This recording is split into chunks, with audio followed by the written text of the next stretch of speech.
The kids are asleep. Welcome, welcome, welcome. Hey, Cryptid. Alright, let me just bring this down. Boom. Boom. Hello, everybody. Hello, hello, hello.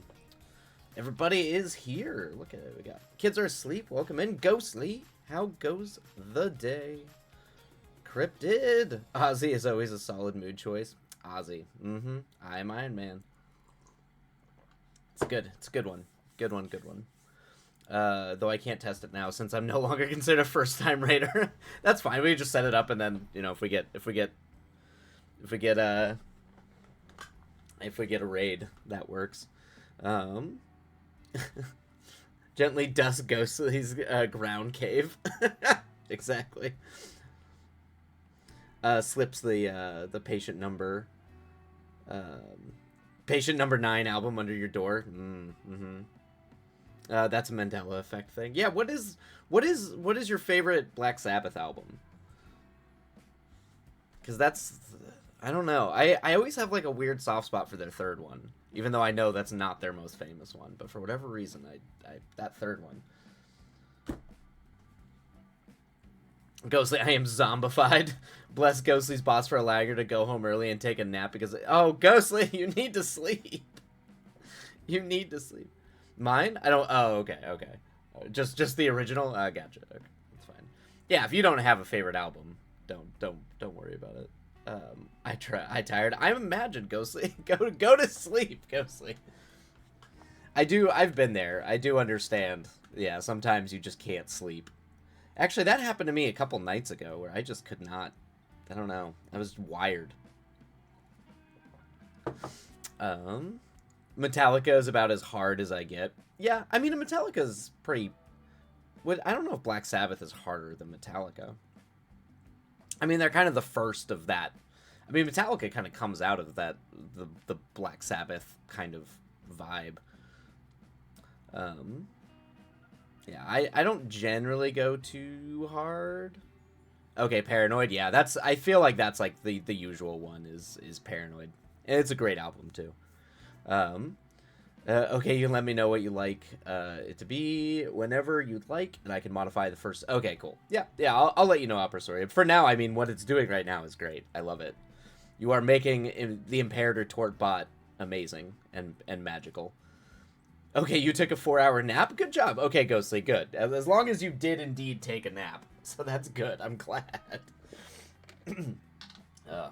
I might actually have to take a nap after stream. I went out to dinner and met with Boss Man and talked about my financial future, and then Boss Man gave me way too many tequila. So it's been a little bit of a rough day for Wildlight. I don't generally do tequila. Let's see. I took it for damn it, brain. I also took a 4-hour nap today. I mean, there's nothing wrong with a 4-hour nap. I saw Apocalyptica's Metallica concert. Yeah, that's cool, Oizel. That is amazing. And it was so good. Yeah, I've never been to a Metallica show. It's one of the ones I've meant to. I just never have.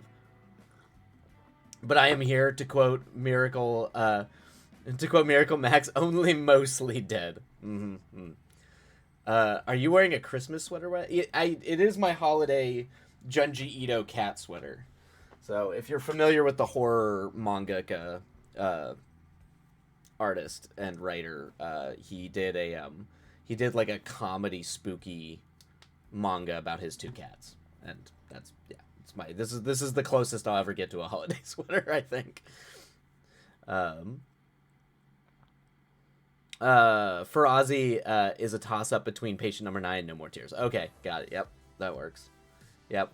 Oh no, tequila will sneak up on you that way. Yeah, it does. It hurt. It hurt me. Definitely hurt me. I don't generally drink a lot of hard liquor, so. Or at least not anymore. So, that's awesome. The only metal Ghostly listens to is Death Clock. Oh, Death Clock, or are you talking, or Death? It's Death Lock, right? If you're talking about the cartoon Metalocalypse, right? Or is that Death Clock? Is it Death Lock or Death Clock? I don't know. I might get it wrong. Okay, that's the one. Yeah. Yep. I remember when Brendan Small showed up at my college and they did a whole Metalocalypse concert. Just wild. That is a really funny show. Glad you got a solid nap in, Gully. Yep. My husband went to an actual Metallica show. I'm glad I didn't go. Oh, they got caught in the mosh pit. Yeah, I too am you will see me dive into the mosh pit for sure. Most shows, I as a person who spent most of my time going to punk shows, you spent a lot of time in mosh pits. For the irony, there you go. Okay, so yeah, and just for the irony, it is really funny. It's a worthy and legitimately musically good. I love Deathlock. Ozzy is pretty chill for metal, Ghostly. A lot of it is more classic rock and even some blues. Yeah, it's blues inspired. They just kind of created the heavy metal. They kind of were the first to really do that. Although you could probably even go back to Led Zeppelin, because I see Zeppelin. They're just harder. They're a little bit harder than Zeppelin. Would be my take on Black Sabbath. And I guess maybe their lyrics are a little bit more like charged, like, you know, I mean, there's some weird stuff in Zeppelin too, but Zeppelin's still nerdy, you know, where they're singing about like Lord of the Rings and like fantasy shit. But I think Black Sabbath kind of leans a little bit into the more occult side of things, lyrically, at least.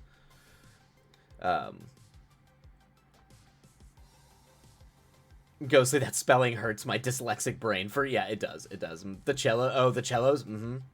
I'm a big sucker for like orchestral renditions of like rock albums. I'm a big fan of that. I actually used to listen to a lot of orchestral remixes of Tool songs. It works for Tool because their music is so like musically it's so math nerdy that for whatever reasons the classic music fits. For I don't know. It really they meld well together. They mesh together. Love a good cello. I'm Zoe Keating, man. If you have never listened to Zoe Keating, it's one of the greatest cellists in the world, in my opinion. Like up there with like Yo-Yo Ma. I'm 5'1". I do not mosh. That is fine. That is fine. I mean, I definitely have regretted as a very light, scrawny kid. Definitely been thrown around a lot. I saw Metallica approximately 500 years ago. Oh no, the kids are asleep. The kids are asleep is just like, I'm ancient.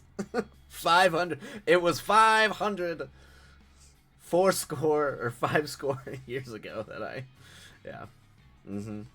Yes, that is precisely it. Right? Their lyrics are either fantastical or very punk. Yep. Before you got Norwegian death metal, yes. Yeah, Norwegian death metal is a little hard for me. Like I can do like some sludge. You know, actually there is a metal band. There's thrash metal I can do because there's still enough like rock in that. What I can't do is that I can't do that like pure just screaming death metal stuff. I don't know. But I do like Liturgy, and I think Liturgy is good, and they can walk that line a little bit. So I guess it depends on the band. My taste in rock was defined by Guitar Hero. It's not a bad way to get introduced to music, Ghostly. I know a lot of people who DDR was how they got into music. Yes, it was very weird. Maynard loves a lot of 5/8. Yeah. Yep. Yeah. I mean, I still think Anima and Lateralis were like fantastic albums. I'm not like I like Tool, but I'm not like a Tool head. But those two albums were legitimately good.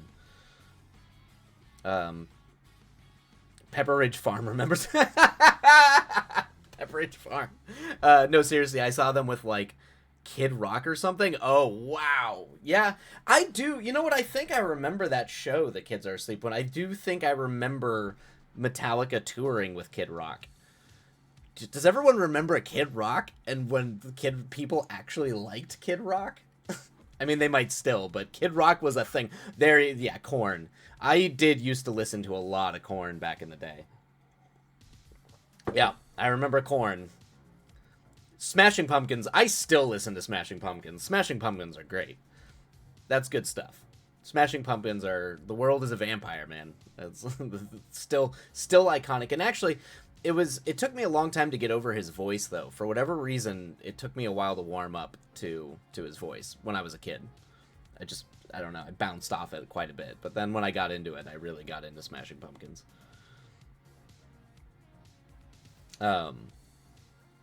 What was another one? I mean, Korn is nowhere near as cringy as like Kid Rock, though. Kid Rock was like, man, the 90s and early aughts, everybody. They were it was a different time. It was. Does everyone remember Sugar Ray? Does everyone remember that was a thing?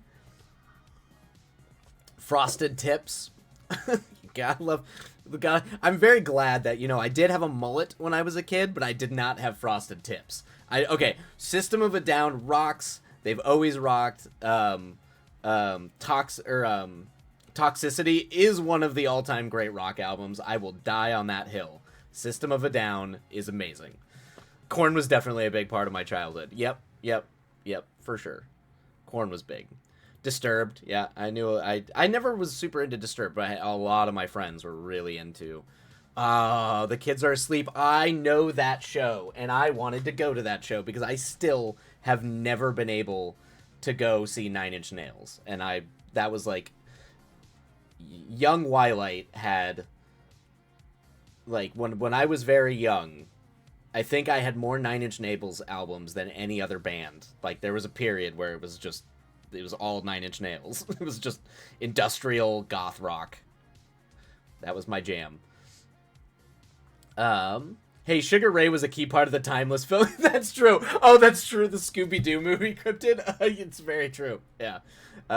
Yeah, but I'm very jealous that you got to go see that. The Kids Are Asleep. I wanted to go to that show.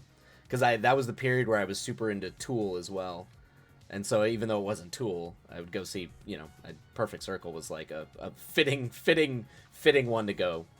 Yeah. Yes. Just rub it in, The Kids Are Asleep. Just rub it in. Yeah.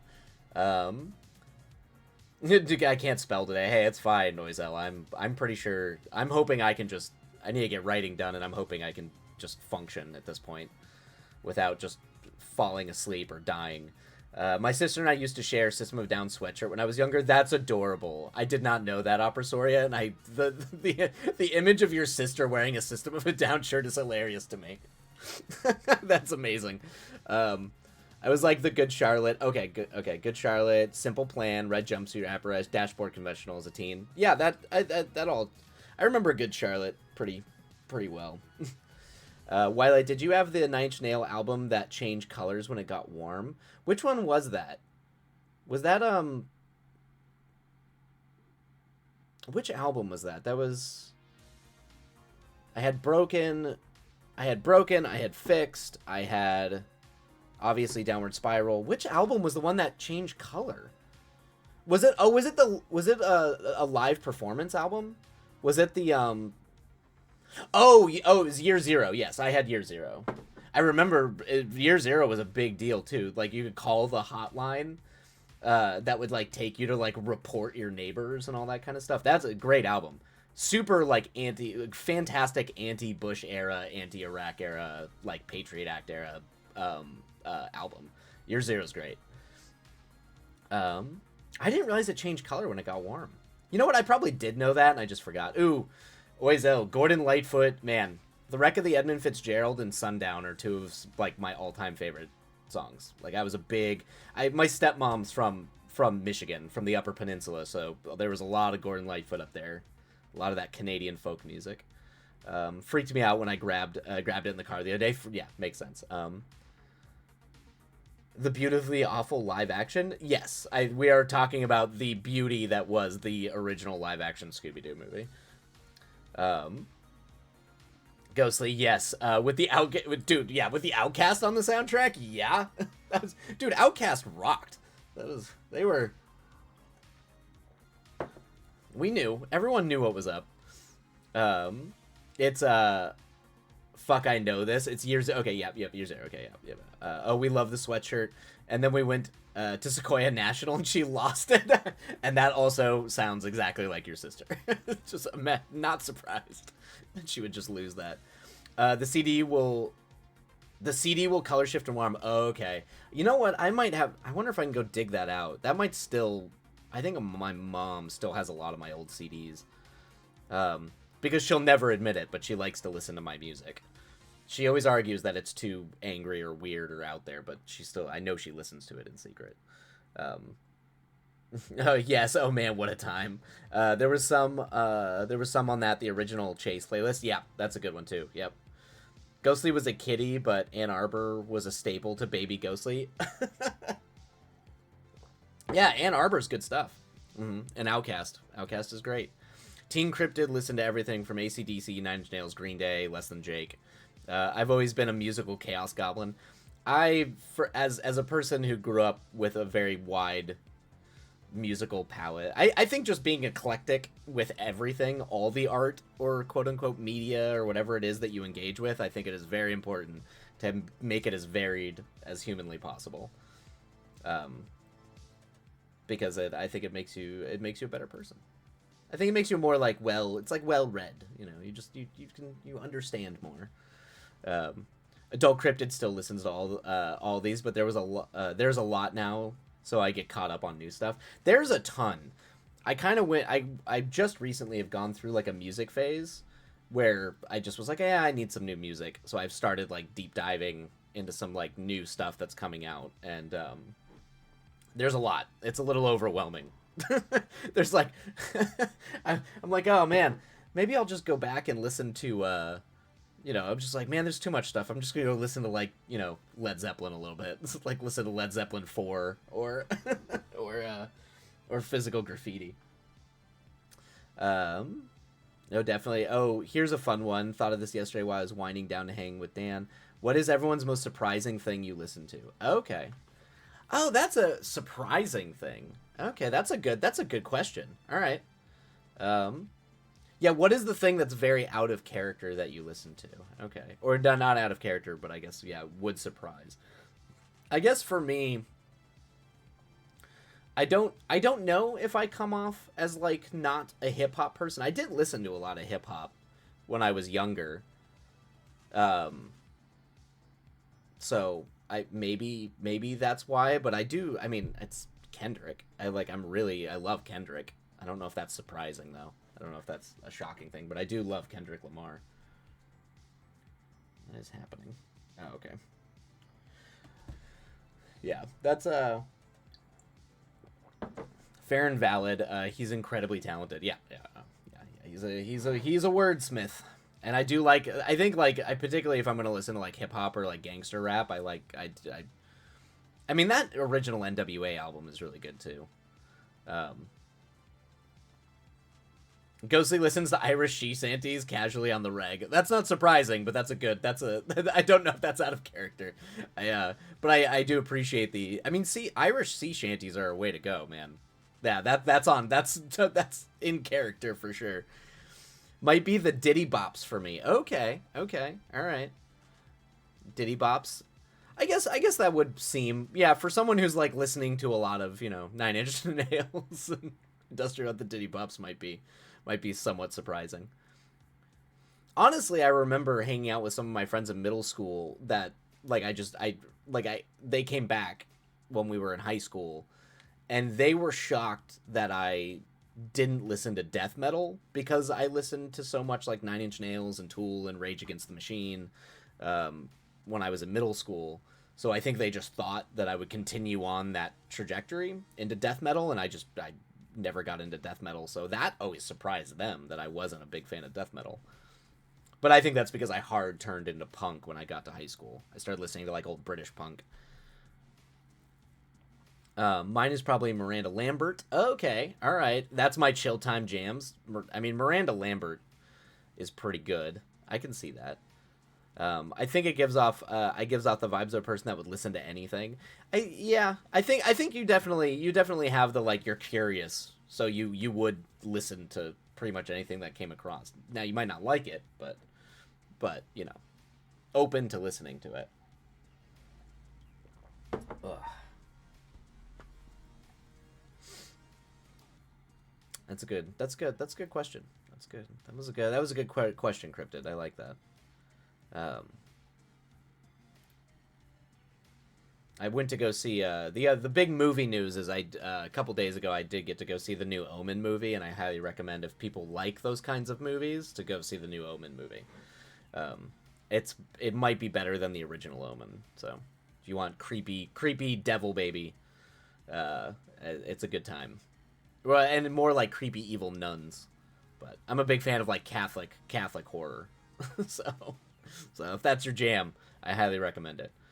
I listen to a lot of folk. Let's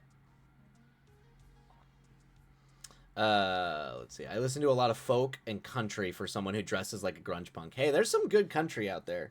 I mean, I mean, it could be like folk / country, but I big folk music person. Like obviously anti-war political folk, oh god, Phil Oakes, Billy Bragg, obviously Leonard Cohen, is amazing. But even like country stuff, Towns Van Zandt, I really like. Hank Williams. I listen to a lot of Hank Williams. Hank Williams is great. I'm trying to think like exclusively country, and not Hank Williams Jr. Hank Williams Jr. was a part of that, like, as country started to change into like arena country, like the Garth Brooks style stuff. So went a little far for me. I uploaded. Oh, nice. I uploaded for the third time the screenplay of Death. Okay, I'll open that. We'll bring that in and work on that. Work on that today. I am impatiently waiting for Ungentleman Warfare. I hope it's good, man. Guy Ritchie has not made a good movie in a while, and I really like Guy Ritchie's early movies. Like, I love Snatch and Lock, Stock, and Two Smoking Barrels. I'd really like to see a good Guy Ritchie movie again. And the trailer looks good. It looks like it could be good. So I really hope it's good, Cryptid. I'm really hoping it's good. I adore Alison Krauss. Oh, okay, yeah. Yep. Cryptid Yee, Tyler Childs is a household favorite. Yep. She did some music for Oh Brother Where Art Thou. Yep. Oh, that's you like Oh Brother Where Art Thou? That's a good. I can see that being a good Ghostly movie. Okay, so we definitely need to do a movie night for The Big Lebowski, because that's the same writer director duo that did Oh Brother Where Art Thou. It's the Coen brothers. I love that movie so goddamn much, Ghostly. Yep. It's a great movie. And yes, it has one of the best soundtracks out there. Yep. That's the thing. It's the Odyssey, but make it 1920s, 1930s Chain Gang. That is, because that's what the Coen brothers do. It's just like, we're gonna make a neo-noir film, but make it a hangout movie about a stone. And if you know if you've heard interviews with them, the dude is based on a real friend of theirs who was like that. It was just like he was that kind of person. I like that they openly acknowledge that it's based off a weird friend they had back in the day. Snatch is good. Yes, Snatch is amazing. It's a great film. Let's say The Odyssey, but make it Missouri. Yep. That is it to a T. It's perfect. That's kind of like the Coen brothers thing. Is that they always kind of like try to take a little thing. Like Miller's Crossing is based off an old Irish fairy tale, but it's with gangsters. It is the 20s. Yeah, it's in that period, pre-World War II. It's post World War I, pre-World War II. So like 20s, 30s is what I remember. I'm pretty sure that's when it takes place.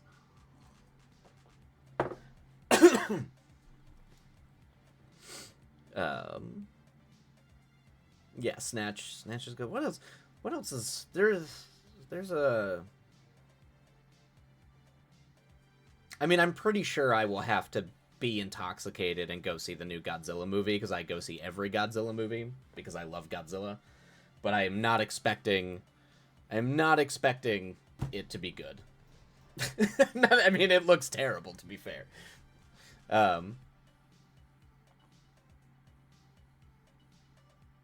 Let's see. I did love The Gentleman. I know The Gentleman. Oh, is that the other Guy Ritchie movie? I don't know if I ever saw that one.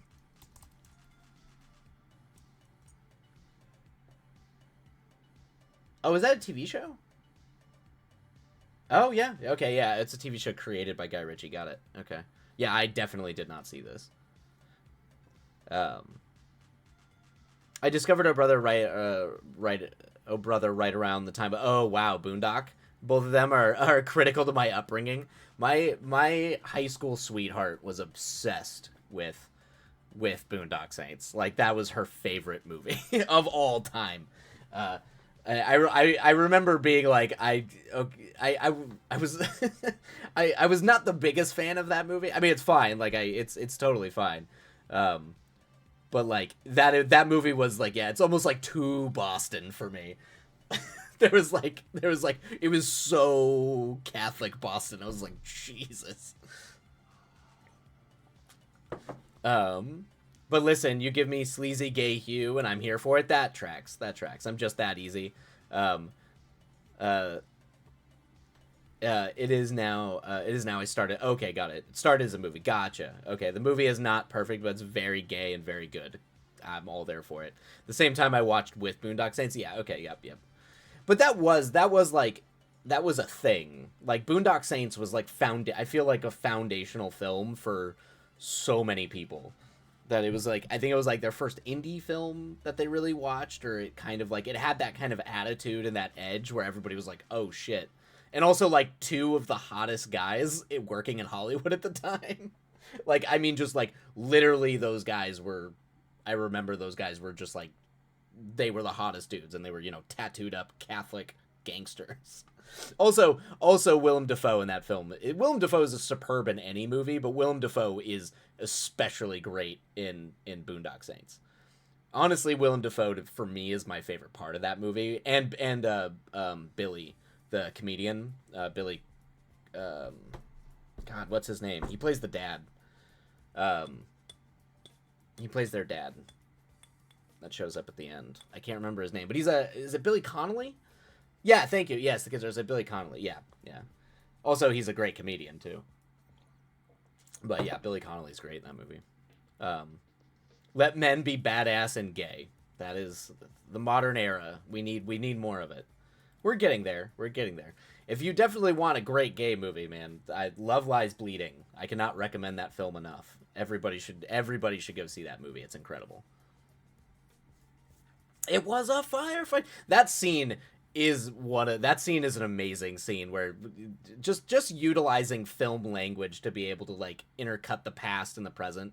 It's a good and he's like having this epic, it's very pitched, but it's one of probably the best scenes in the movie.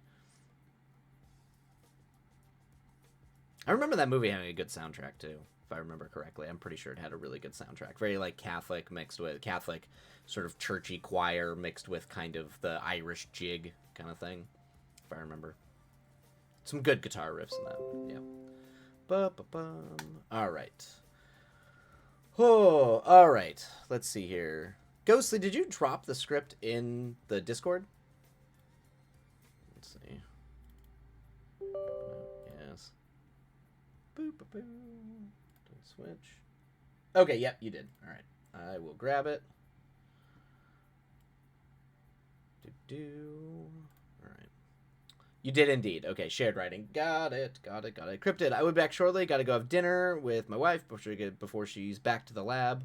On her night off, no less. Cue the clerks. Yep. I wasn't not even supposed to be here today. Yep. Let me open you. All right, cool. All right, Ghostly, do you want to go over this early, or do you want to go over this towards the end of stream, like on the last sprints? I'm pretty much gonna split this with Pawn Boys. Do. Oh dear, dinner should happen here. Yes, go eat dinner. Be sure to get dinner.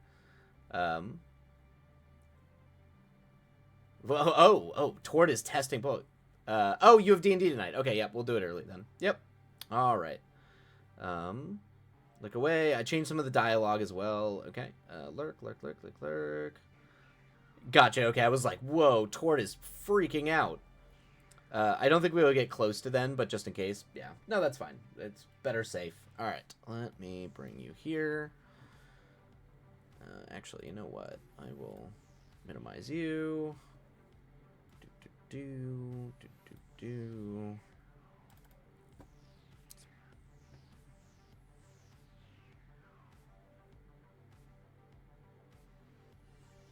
Oh my god, final draft. What are you doing? Jeez. Just final draft just crashing on launch, I guess? Okay. Alright.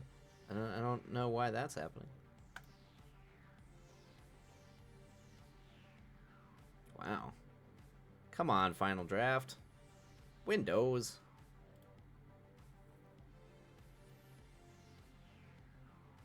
There we go. Alright. Oh, we don't need to open Pawn Boys.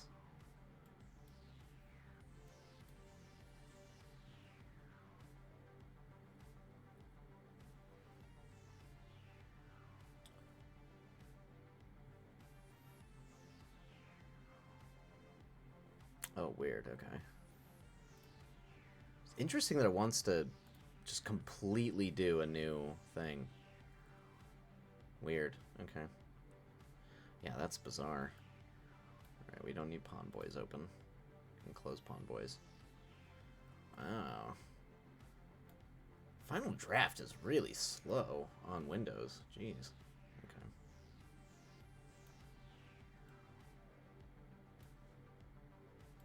Okay. Alright. Okay, there we go. Alright. Okay, let's see here.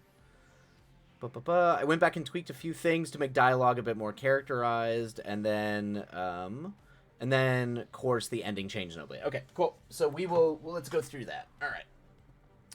Okay, so we're going to go ahead and run a sprint, everyone. We're going to be going over the script for Not So Funny Business, and I'm probably going to be workshopping that a little bit, so I will be talking through the sprint, so feel free to mute, and turn on your jams if you're going to be writing on the sprint. But let us go ahead. Actually, you know what? We'll run an ad really quick, just so the ads don't interrupt everybody, and then we'll start the sprint after that. I do like just seeing Impaired or Tort just doing all kinds of crazy stuff. Just all kinds of crazy stuff. Okay. All right. Let me go get water, and then we'll get started.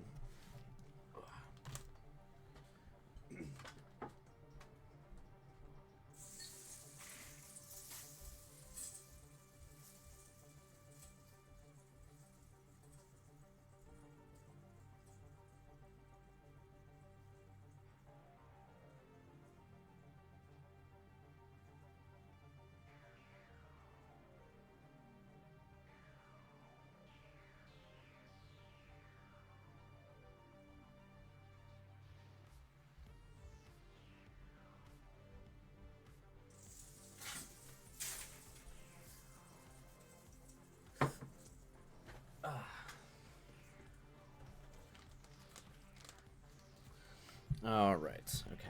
Hopefully, a better title is concerned. Well, we'll see. I know you are not happy with the title, but we'll see. We'll get there.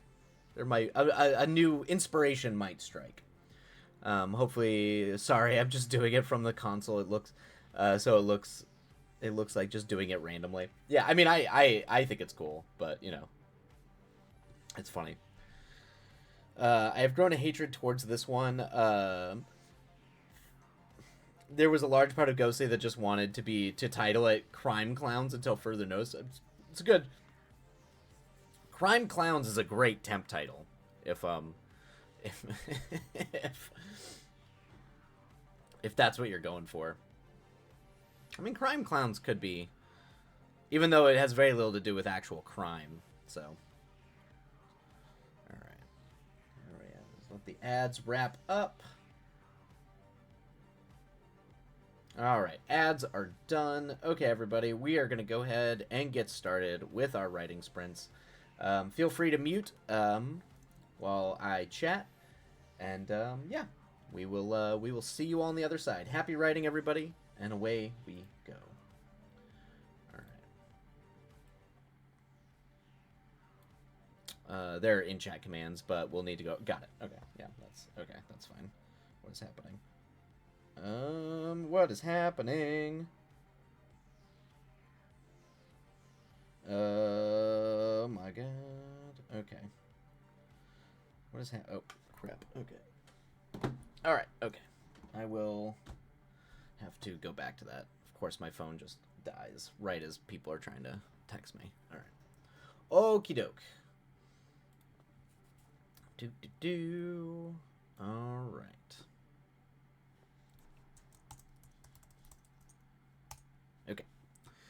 Okay, Not So Funny Business. Okay, here we go. So, exterior, dank alleyway, sketchy big city, late night. Smog-filled sky blankets a chaotic cityscape. It's fine, yeah, that's just my life right now. A smog-filled sky blankets a chaotic cityscape. Only the hue of the yellow moon melts through the pollution. We tilt down to a gross abandoned back alley where a tall, lanky figure meanders. Scuffed dress shoes step through a puddle that refract with the sheen of gasoline. Tall, lanky figure reaches into his pocket and retrieves a Zippo. He snaps the lighter and ignites a cigarette. Matches takes a drag of the cigarette. The dim firelight illuminating his face. Mid-20s. He wears a dusty suit that doesn't quite fit. Faded mime makeup paints his face. He's an incredibly dry everyman with an unpredictable nature that makes it hard to pin him down. Okay, all right. So you got some essence there. You could capturing the essence there, Ghostly. He blows a puff of smoke that disperses as he walks through it. Matches stops at a rusted fire escape that climbs up one of the brick buildings. Cigarette between his teeth, he pulls himself up the rickety ladder. I tried. It's good. It's good. It's good. It's a good attempt. It's definitely like when you're trying to make a character be like, I mean, the incredibly dry everyman that's a good one. The unpredictable nature that makes it hard to pin him down. Unpredictable nature that makes it hard to pin him down.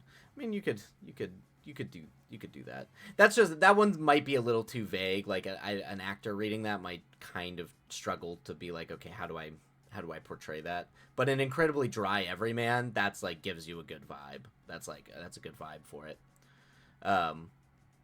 He blows a puff of smoke that disperses as he walks through it. Matches stops at a rusted fire escape that climbs up one of the brick buildings. Cigarette between his teeth, he pulls himself up the rickety ladder. And then we go interior, decrepit apartment, night. Dirty gloved hands pull the window open as Matches steps in. Shoes squelch on mysteriously wet orange shag carpet. Mysteriously wet. Yeah. Mm-hmm. So just for this scene, Ghostly, you can probably just say, you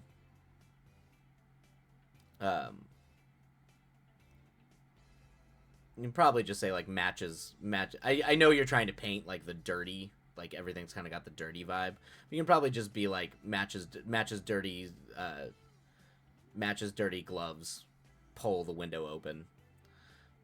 Because I know what you're trying to do. You're trying to like kind of close up on it, but you probably just say matches, and then Matches steps in. You'd probably be like, Matches dirty glove hands pulls the window open and steps in, or he climbs in, something like that. Shoes squelch on mysteriously wet orange shag carpet. That's good. That's a really good that's a good image. I can see the shot in my head. No, the orange shag carpet stays. That's gonna stay. Yeah, that stays. That's good. Matches takes off his dirty suit jacket and tosses it onto a broken armchair. He whistles as he walks into the small kitchen on the side. Loose, early 20s, is in similar faded mime makeup and eccentric skimpy getup. New Jersey born and bred with an attitude to match. I remember that. She is a free spirit who does as she likes when she likes. Nice. That's good. That's good. That's a good bit. Yep. She's a free spirit who does as she likes when she likes. Yep. Is tied to a chair beneath the single dangling light bulb. She is gagged and scowling at Matches. Matches doesn't look at her and instead stops at a broken cupboard and retrieves a lone jar of peanut butter. Loose muffles complaints but sits calmly otherwise. Yep. Matches flicks open a switchblade. He crouches down in front of her and licks the peanut butter off the edge of his knife. Nice. Okay. Want some? Good job breaking the action up here, Ghostly. Loose muffles annoyingly and pulls back away from him. Suit yourself, Loose. He pulls down her gag and falls back on the floor. You know I'm allergic to peanuts, you jag.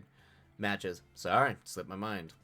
Loose stretches out her legs restlessly. Nice. Okay, that's good. Sometimes I listen to things. You're doing a great job, Ghostly. You're doing a great job. Just even without the input, you're doing a good job. Loose stretches out her legs restlessly. Nice. Do you plan on letting me go now? Nope. I haven't killed Argyle yet. Loose bones. Matches. Don't you matches me. Points dirty knife loosely. Nice. You don't leave as long as he's still kicking. I'm not letting you run back to that bastard so he can throw you around some more. Loose. This is real stupid, you know. You're blowing everything out of proportion here, Matchy. All couples fight. It's normal. Matches, you know? Lick swab of peanut butter. Like, that's like, the nice thing is I could just see like a grotesque close up here as he's just like licking this knife and it's like slopping around in his mouth, you know, because muffles and muddies your mouth so much. I don't think it's an equal dynamic if one paints the other black and blue, paints the other black and blue on the regular. I think it should at least be mutual. Luce scoffs. Clearly, you haven't been in a relationship before. Shrugs. Matches shrugs. Either way, I don't like this one, but I promise after I murk him, I'll help you find a new boyfriend. Luce. But I like Argyle. He's got power and money and big arms. The big arms. Always gotta have that big arms. Matches stabs his knife into the peanut butter jar and leans forward, resting an arm on Luce's knee. Matches. As casual as talking about the weather. Come on, Luce. Those big gang types come a dime a dozen. I could find you a guy with 3 times the turf who likes you enough to only yell at you. She debates for a moment, and her tone shifts suddenly. She smiles and rubs her leg against his side. Say what, Matchy? Let me go, and I'll make it worth your while. Matchy sighs and stands. He flicks a finger under her chin in a scolding manner. Knock it off, Luce. You know that routine ain't gonna work on me. Luce, come on, Matches. This is ridiculous. You have no right to kill my boyfriend. It's my life. I can make my own choices. Matches stands, leaving behind the peanut butter. He makes his way to the yellowed fridge. Matches. You choose to follow me around like a lost puppy for 6 months. Now you got to deal with the fact that I'm gonna let some punk rough you. Now you got to deal with the fact that I'm not gonna let some punk rough you up. Luce huffs and taps her foot impatiently. Whatever. Do I at least get to eat? Well, I didn't really plan on starving you, Luce. No, you prefer to smother me. Honestly, you're worse than my ma was, and she liked to waterboard me. Oh, jeez. Goes, jeez. Just a mom casually waterboarding her child. Luce pouts and grinds a dead cockroach under her sneaker into the tile. Matches slams the fridge door and walks back to Luce with a cold slice of pizza in his hand. He jams the pizza in her mouth. Will you drop it already? Argyle is gonna die. You're gonna pout for a few days. Then you're gonna get someone else.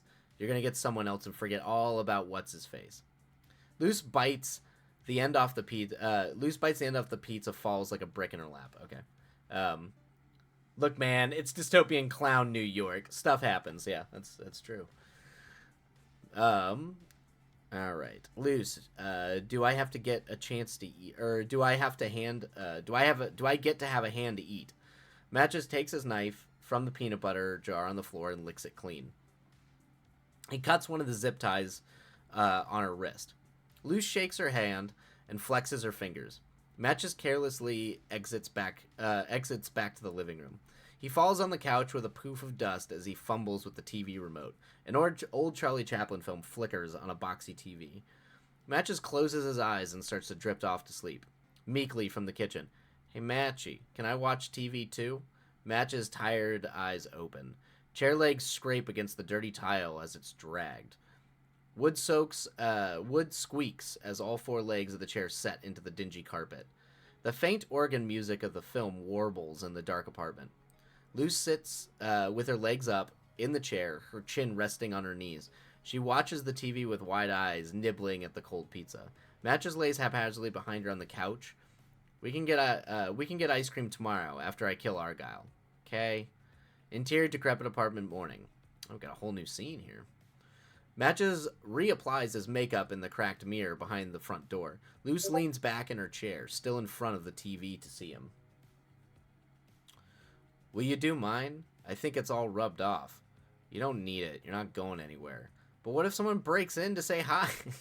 or just plain breaks in? I don't want people to think I've turned into a normie. Matches looks at her eccentric, uncoordinated appearance. I think you're safe. Your dialogue is delicious, Ghostly. Yeah, the dialogue will always be a strength for Ghostly. So he slips his jacket on and walks into the living room.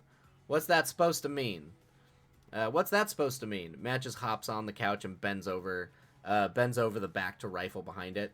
It means you look like a freak, Luce. Ah, you really think so? Matches. Absolutely. Matches struggles for a beat. Through a few muffled curses, he pulls a bat decorated with crooked nails from behind the couch. That's where you hid Penelope. Um, Matches, I'm gonna need to borrow her today.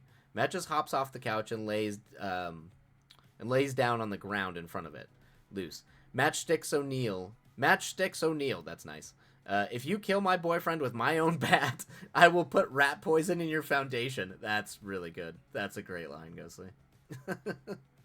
Matches sticks his arm all the way under the couch, feeling for something. I lost my revolver last week in the spat with the West Side Mimes. I'll try to only use her on goons.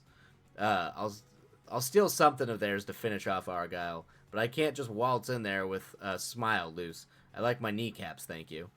You're racking up your ice cream bill, Matchy boy. Matches. Uh-huh.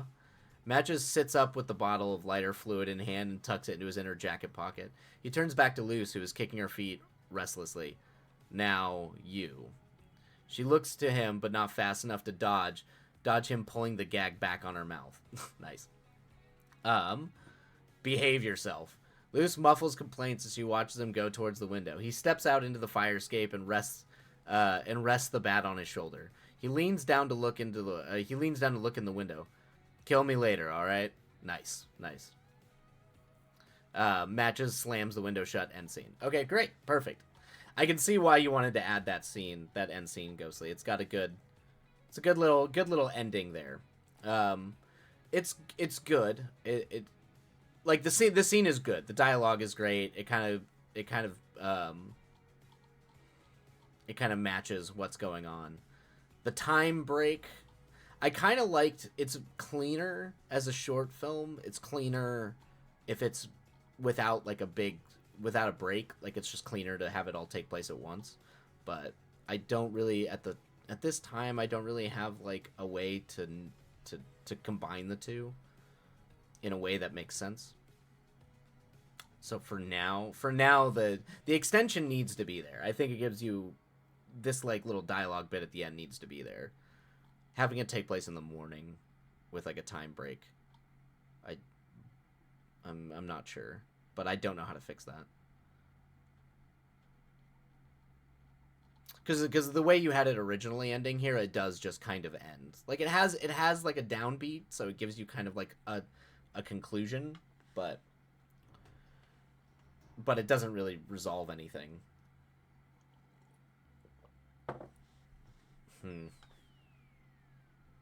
Let me see here.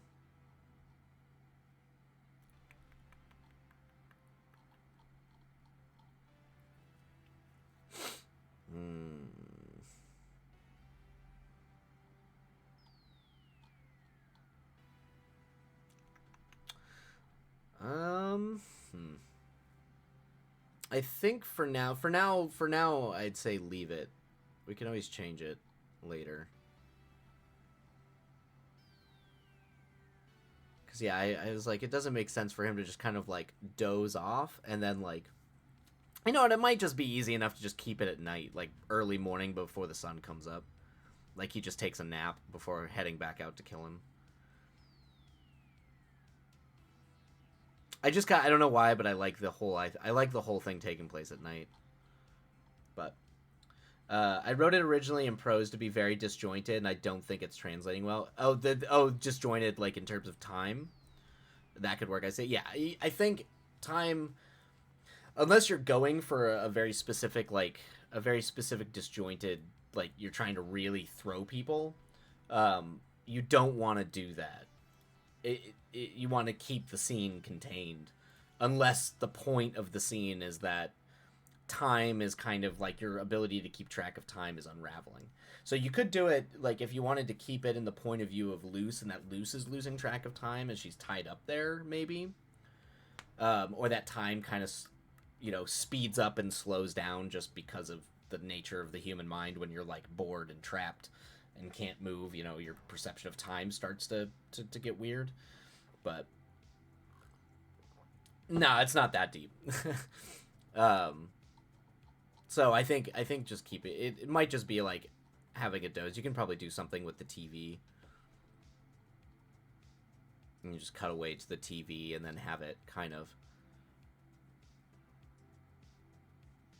I also figured it was a little jumpy. Yeah, something like that. Okay, all right.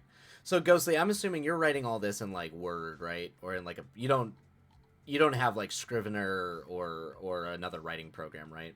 You just write these in like a document, like just a normal Word editor. Because screenplay formatting, yep, old Microsoft, yeah, that's what I thought. Okay, because screenplay formatting is really hard. It's a pain in the ass if you're doing it on a Word doc.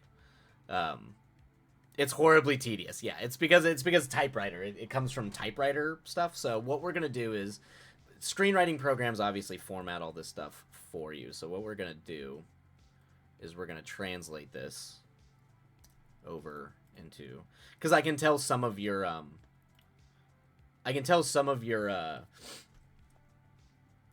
action slugs are center aligned the way that dialogue is, so that can like throw people. But that I know because you're kind of just struggling to try to make sure the formatting's on. So don't worry too much about that. But we'll go through and I'll show you kind of how the formatting works here. It's fine, Ghost. It becomes kind of, actually, you know what? We'll just copy the whole thing. Control C.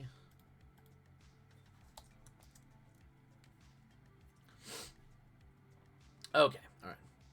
Blah blah blah. Oh, it's got some windings at the end there. All right. Okay. What are we at? Seven pages. That's not bad.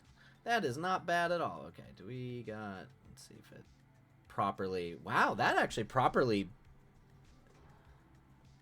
Oh, okay, yeah. So this is where it gets confused. Okay, so. All right.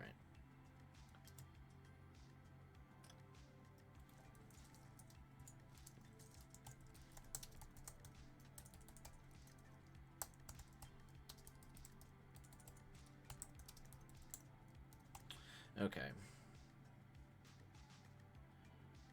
And this is dialogue.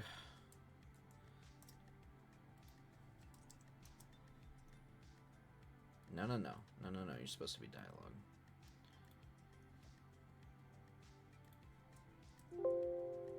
Oh, you're gonna get mad. All right. Fine. This is format. Thank you for making that dialogue. Okay. Just try to clean this up.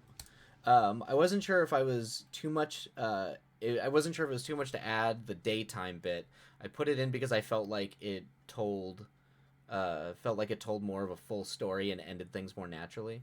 Yeah, no, the dialogue bits at the end do end it more naturally. Like, I feel like they kind of give you the resolution to the scene, because the way when they just kind of fall asleep and she's just watching TV, there's no real resolution there. It feels like it's resolved, but there is no real resolution to the two characters there. I also think the first bit was pretty much all set up, and with that little added bit, the characters got to play more. Yes, yeah. So I definitely think you should keep it. Like, that's why I don't think it should just be cut. It's just I think there's like, it's kind of keeping it all at night, and kind of, because adding to the dingy, gross, weird kind of vibe you're going for, you lose a little bit of that in like a dawn scene, where the sun's spilling in through the window and it's sunrise. It's why Batman, like Arkham, it's always at night. It's always dark. It's always gross and dingy, and it's going to capture the texture you're going for a lot more visually than having it be in the morning.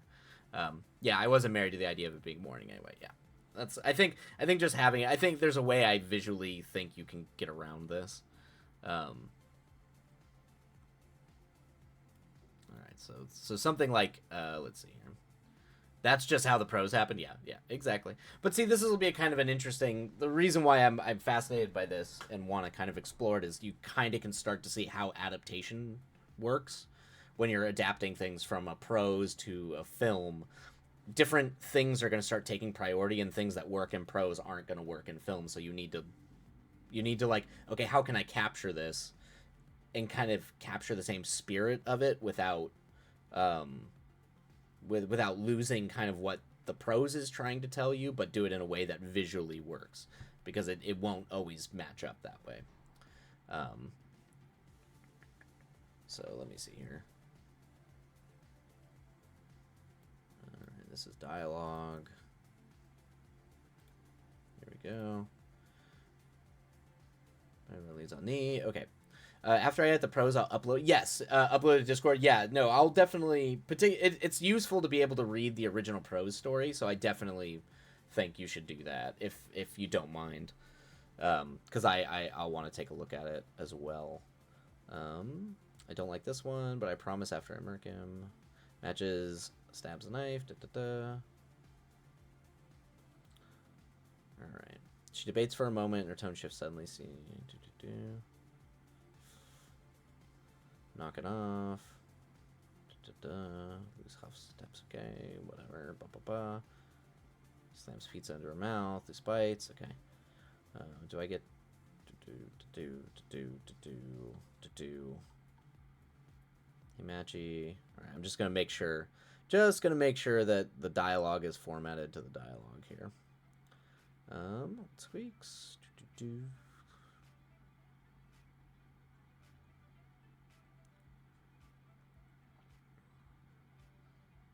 Okay. Alright. Matches, reapplies his makeup. Okay.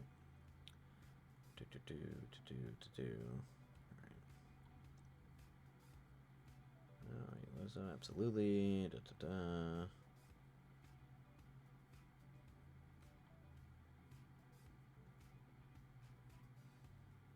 Frowns on the ceiling. You're racking up the ice cream bill. Okay.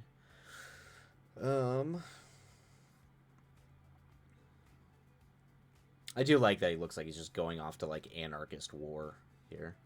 He turns back to Luce, who is kicking her free wrestling. Okay, now you. Okay, cool. Yeah, all right. I think we got it. I think formatting wise, it all works here. Okay. Okay. All right, there we go. All right, I can work on that. Thank you. I wanted it to feel half baked. It's got like the vibe. The vibe is definitely bonkers, which I like. I think it works well. All right, so now that we have it in this document, we'll go ahead and use this document as kind of the adaptation document. So this will be the one that I'll probably start. I'll put like camera notes in. I might tweak. I might edit a few things just to give you kind of an idea. So, like here, because this will actually show you kind of the limits. So, like some of these dialogue directions are a little too long. You could like see that's about as long as you want them. Meekly from the kitchen. Where's the one? There's a couple of these that go over. Yeah, what you don't want is them to go over like this. As Casual was talking about the way. So this one, you'd probably just go in and say casual. You just say casual. You don't really need to, like, as talking about the weather, it's like, okay, we just go. Feel free to do anything. It's out of Ghostly's hands. But it's great where it goes. Obviously, your dialogue is fantastic. And I'm hoping when I get two people to kind of sign on to doing this to film it, I'll see if I can get them to do like table reads and rehearsals on stream, and you can kind of see how dialogue can grow and change sometimes.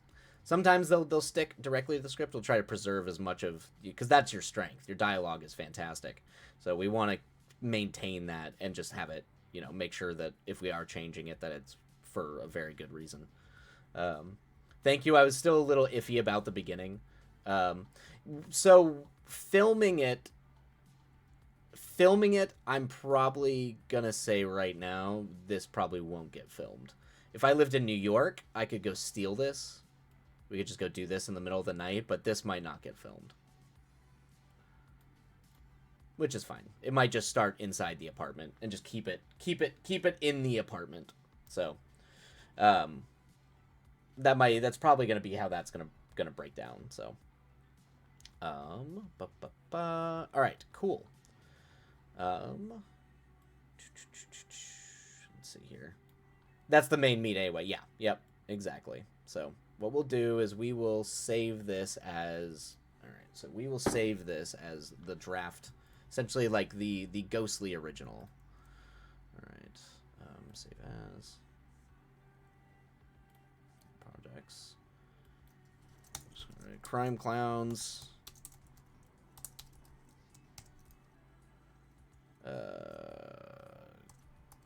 Ghostly Draft. Okay. There we go. All right. Nope, not Draft 5. Ghostly Draft. Okay. Cool. All right. So now we always have... So that's kind of why you save it. Now we always have our original draft here. So now we make a new one. File. Save as. Any ideas for names? I'm taking suggestions from literally any English speaker. Title. You mean like title for the story? Just because I know you want a different title. All right, so let's see. Those will do. Crime Clowns. Revision. Revision draft. Okay. Yes, chat, help me. That is a cosmic chaos. That's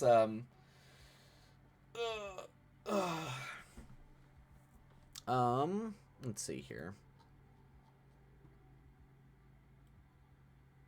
Cosmic chaos. I kid. I mean, cosmic chaos is. Let's just keep going with the Crime Clowns vibe. Yeah, that sounds like an awful 70s movie.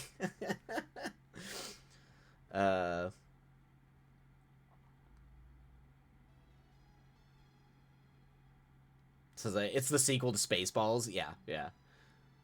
That would be good.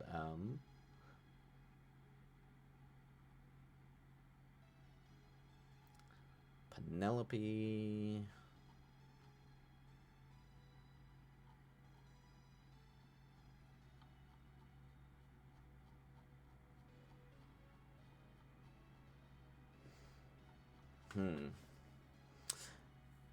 It is sometimes you have these little stories that do like to resist a title, that like really resist being titled.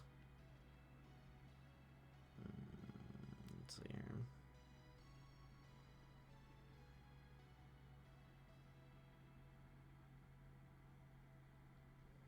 What do you think about the magic where he talks about the West Side Mines? I mean, that's all good. Yeah, you're like it's a little tip of the hat to a broader world. Giggles and guns. Yeah, I mean it's I rephrased it like 3 times and it still feels weird. It's a little like world exposition-y. But that's one of the things that you... Oh, the whole monologue? Yeah. It can feel weird. So this is like one of those instances where you're like, okay. So we have a monologue here, right? I lost my revolver last week in that spat with the West Side Mines. I'll try to only use her on goons. I'll steal something of theirs to finish off Argyle, but I can't just waltz in there with a smile loose. I like my kneecaps, thank you. So that's a thing where like when you, it's a lot, and it is a lot to say, and there's a lot happening there. So that's kind of a thing that like maybe you tweak this, but sometimes it's just better to get this in the hands of someone who can read it, and listen to how they read it and also their notes, because they're probably gonna have notes. Like they'll have a thing about dialogue changes.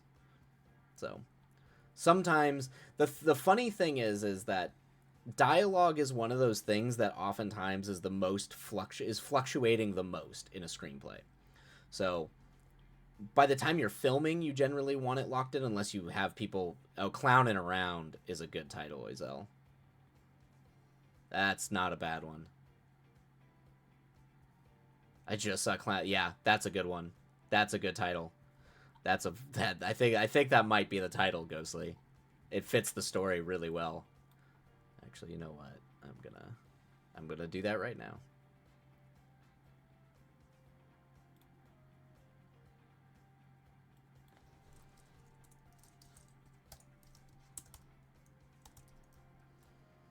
clowning around. Cool. Boom. All right. I'm gonna name it clowning around for now because I think that really adds it. But obviously names can change. I've seen names change after the whole thing's been shot and edited, and they're debating on what to call it, you know, before they submit it to festivals. So, but yeah, for certain dialogue things like this, I'd probably wait to see how people read it, and then we workshop the dialogue there. Because that monologue is a lot, Ghostly. It's a lot, and it kind of stumbles on itself a little bit. So you see kind of like what makes sense to cut, kind of while they're in character, how they kind of the vibe of it. So all right, so for the revision draft, we are going to get rid of this.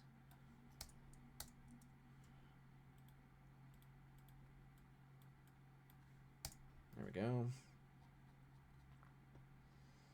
That still put us at 7 pages. Okay, yeah. All right. Okay. So, or actually, wait 1 sec.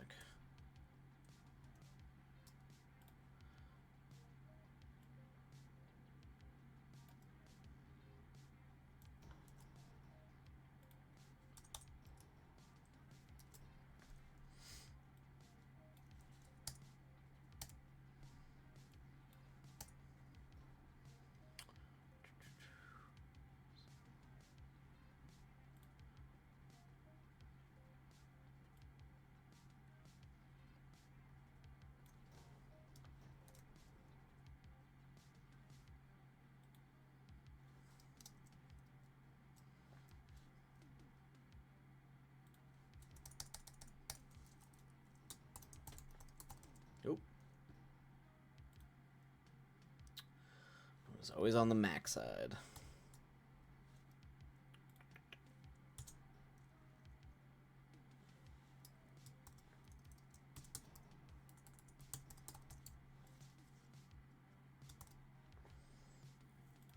Oh, Ghostly, I also just noticed the cigarette totally vanished. Don't worry about details too much there. That can be a thing that they just add and they go, whoop. You know, the actor kind of flicks it top, you know. Sometimes you don't need to, unless it's like really important narratively for a thing to be there or not be there, you don't always need to kind of, you don't need to like track every little thing kind of the way you would in prose. Dirty gloved hands pull the window open and Matches steps in. Mid-20s, he wears a dusty suit. That doesn't quite fit. Faded mime makeup, paints his face. Incredibly dry everyman. I'm going to go ahead and nix this little bit here. Just incredibly dry everyman. Let that live. Shoes squelch on a mysteriously wet orange shag carpet. Matches takes off his dirties and tosses it onto the broken armchair. He whistles as he walks into the small kitchen. Boom. There we go. All right. So yeah, so we'll just open. There we go. All right.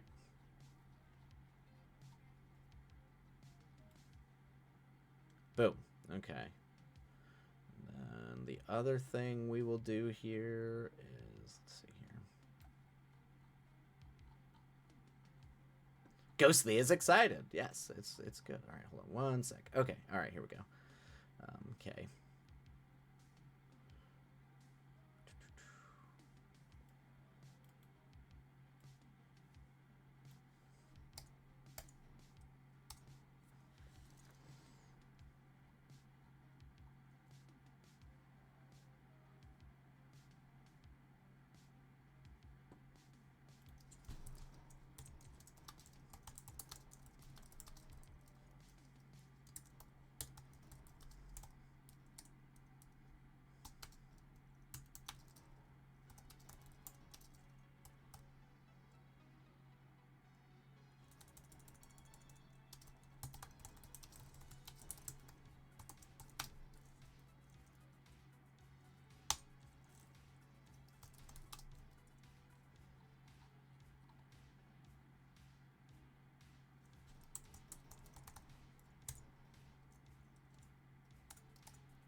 Okay.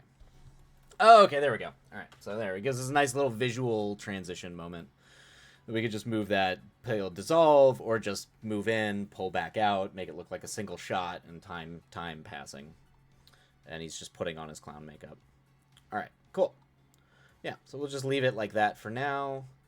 And then, okay, you know what? All right, so I think what we'll do next, Ghostly, is I'm going to save this. We're coming down to the end of the sprint, so I think what we'll do is next time, so next week sometime, what I'll do is I will spend at least like 1 or 2 sprints, and I'm going to start boarding this. So essentially, I'm just going to start doing terrible drawings on these pieces of paper, give me a visual idea for the movie, and then as I'm boarding it, I rewrite. Sometimes I'll tweak scenes based on the boards visually, kind of how it's being approached. And then after that, we'll look at maybe trying to see if we can get some actors to start workshopping it and do that. So those will be the next steps. We love a storyboard. I used to storyboard religiously. I don't quite as much anymore. So, all right, but that is going to be that's where we will leave that. So.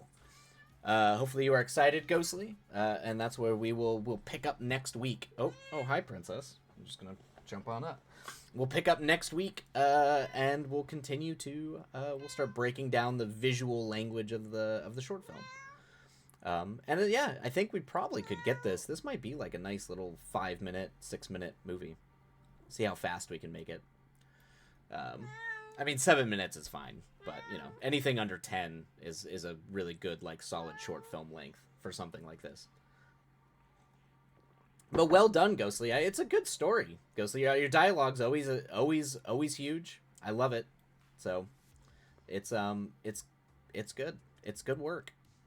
It's good work. Yeah, and I definitely, it'd be fun to read the prose version too.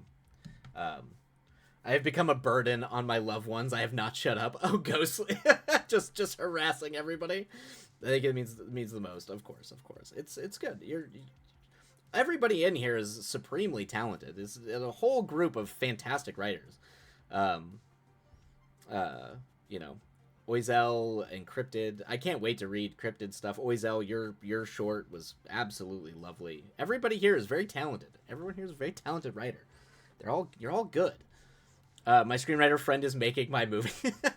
Yes, yep.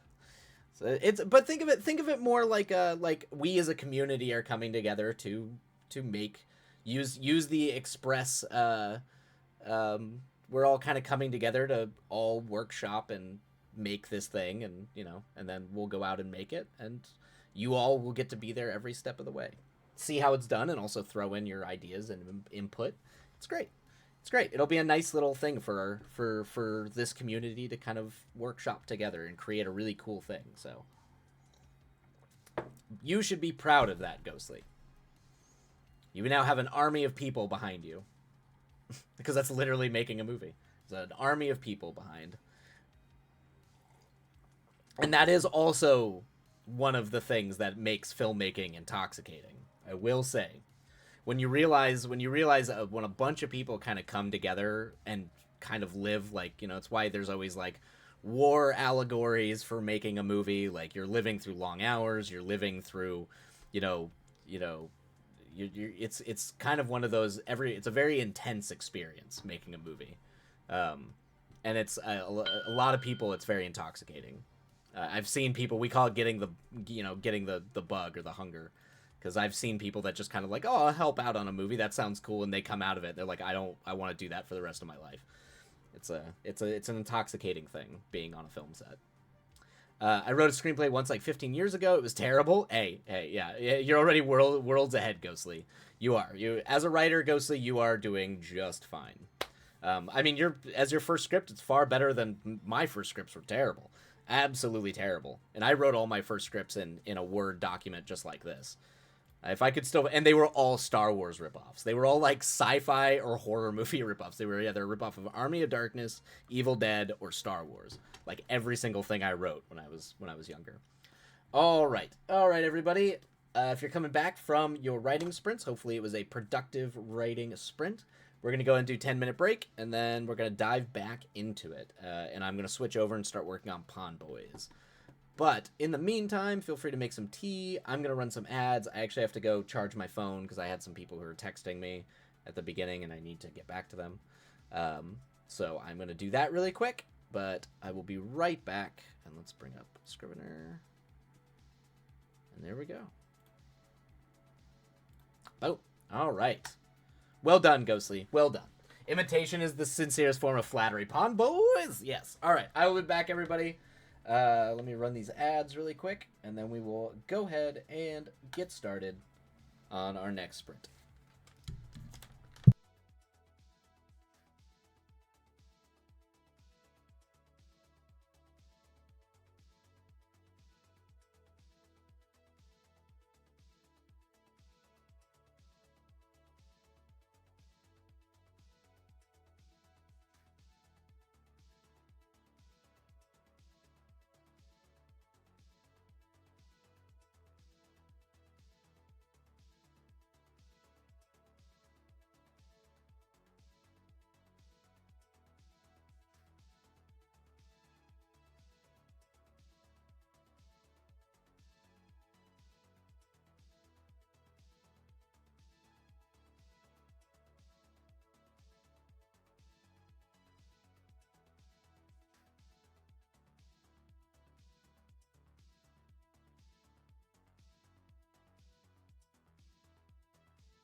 Okay, all right, I'm back. All right. Boo, boo, boo. Just gonna let the phone charge. Oh, did I not start the break? I did not start the break timer. That makes sense. I always do that. Pombo, thanks for putting your screenplay out there for us, Ghost. I enjoyed it a lot. Yeah, I think it's a good time. And Ghostly should be lauded for being brave enough to bring it to fruition. I'm excited to see what comes of it. It's strange zeitgeist. I tell my friends and family about it because I'm excited, and people ask, "Oh, who's directing it?" And I feel like it's kind of weird to say, "Yeah, my friend Wilight." So I've just referred you as Max, and it feels weird. You can also just say Wilight. I mean, Wilight works. I mean, my film production company is called Wilight Films, so it's not It's not totally crazy to just call it Twilight, but so I've been referring to.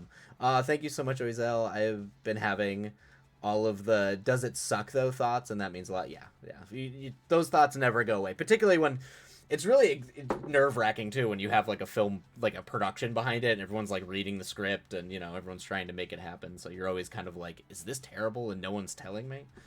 You definitely have moments like that, but they're there for a reason. Everyone's there and behind you for a reason because it's good. Have mercy. That 4-hour nap did not help Ghostly's grammar. You're fine. It does not suck, Ghostly. I will fight anyone who says otherwise. Exactly. Shakes a tin of coffin nails threateningly. Just let me at him. Let me at him. Yes, 100%. All right. Elothay, I know you would. You basically have already. Pretty much, yeah. That's why that's why Cryptid now has the power of the blade.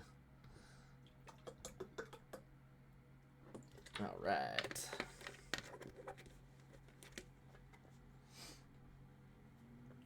Just Crypt is there to make sure that we don't take any guff from these swine. In the words of Hunter S. Thompson. All right. The phone has not turned on yet.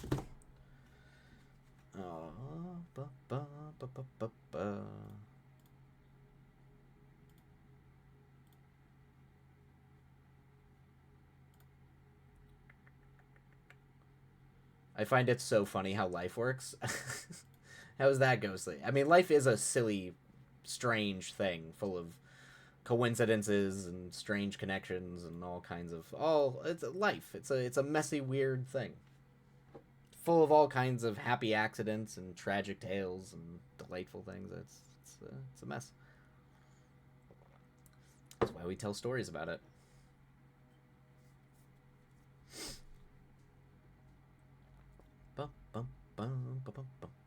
All right. Bring the music up a little bit here. Gods help me. I stretched my arms out and pulled a tendon in my right arm that made it so I couldn't uncurl my index nerve for a solid minute or two. Yeah, so he's I'm the fucking crypt keeper. Yeah, we're at that age now where it's just like, oh, I stretched and everything's broken. What in what world? Why? I see these clown paraformers. I say, that's cool. Let's write Clown 2 weeks later. It's in production to be a short film. Yeah, exactly, Ghostly. Exactly.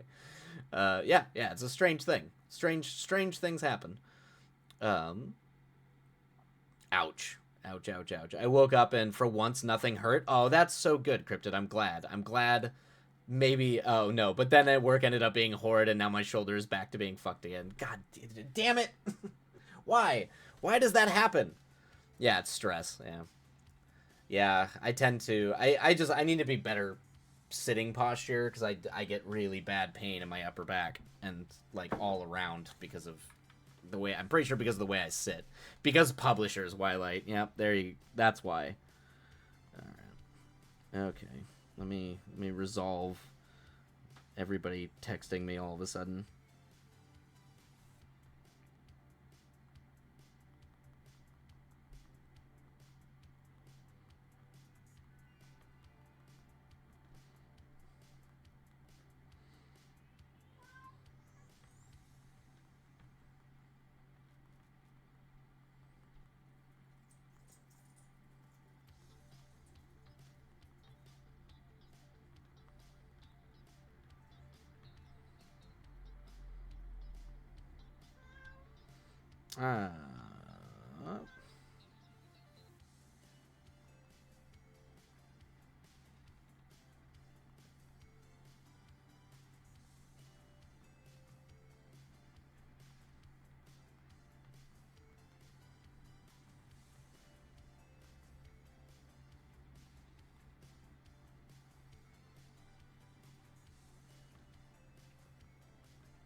Okay.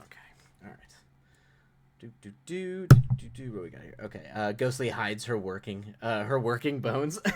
Ghostly's just trying to convince everybody that Ghostly's just like, I'm just as old as all of you. And just enjoy having working bones. Just enjoy having working bones while you have it.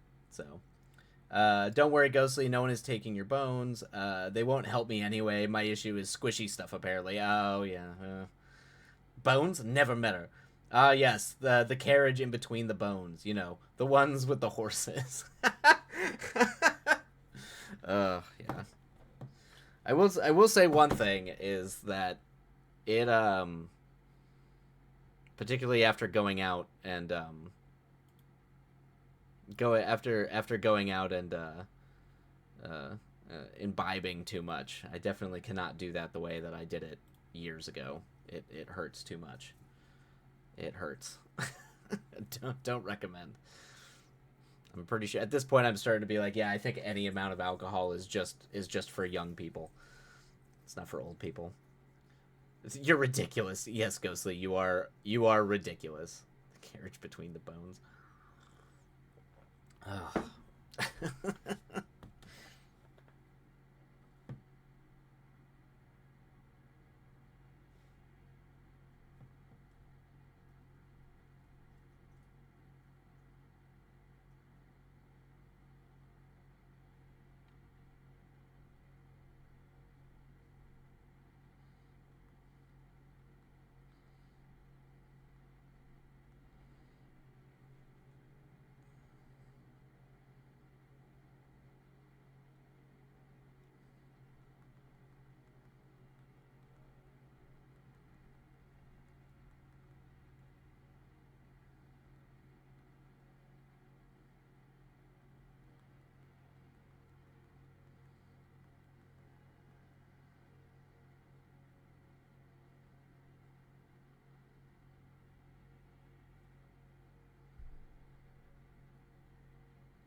Okay.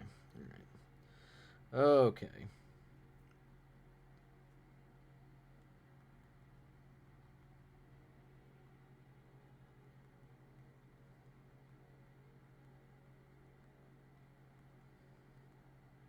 Oh man. Okay. Jeez. All right. Whew, whew, whew. Okay. All right. I think hopefully all that stuff is done. Okay. I'm asleep after one margarita, just like a sleeping pill. Gonzo. Yeah. Yeah. Yeah, I can do a tiny bit, but only the hard stuff. Sugar is a migraine no-no. Yeah, I don't mix drinks. I do not. I'll never do mixed drinks ever. That's just not for me. Um, I never could though. I couldn't figure out how to spell cartilage, so I improvised. It was a good improv, Ghostly. I just lean into it. Just commit. When you commit to the bit, it's delightful. So just commit. Um, My very kind in-laws always offer me wine. I have to say, oh, honey, no. Yeah, wine I can't do. Wine is like an immediate headache for sure for me. Stuff is gross anyways. Yeah, yeah. I hate wine and beer. Yeah, I drink beer. I come from a beer household, so I grew up on beer. But I can't drink a ton of it anymore. Not as much, definitely not as much as I used to. Um, and then I usually do. Yeah, I used to do that straight whiskey and nowadays I'll drink shochu occasionally, which is like a Japanese spirit. Um, it's kind of made from sweet potatoes, so it's a little bit like vodka. Um, Stuff is let's see. My partner just calls it the internal knee pad. I like that. That's good, Cryptid. I like it. It doesn't like me back. Exactly. You return. Welcome back, Opera Soria. Ghostly does not drink. Ghostly does not need it. Yeah, I think you're doing just fine, Ghostly. You are riding high on the world. That is great. Don't get started. Do not recommend. I like whiskey and gin, not together, obviously. Yeah, gin's. I've come around on gin. I'll definitely drink gin occasionally, but yeah. I mostly just try not to drink any alcohol anymore because it's definitely hurts me more than I want to admit the next day, even if I only have a little bit. So, I just have a cocktail when I'm at a family dinner. Mother-in-law makes nice drinks. Nice. A good cocktail is delightful. Like a good cocktail is very good. Like, yeah. If I'm in the mood for it, I'll do that. The wind, oh no, the wind very loudly knocked over a large potted plant. I spent the last 30 minutes cleaning it out of the rug. Oh no, Opressoria. God, that's the pot. Ugh. Wait, are the windows open? Is it windy right now? I mean, it looked cloudy. Hold on.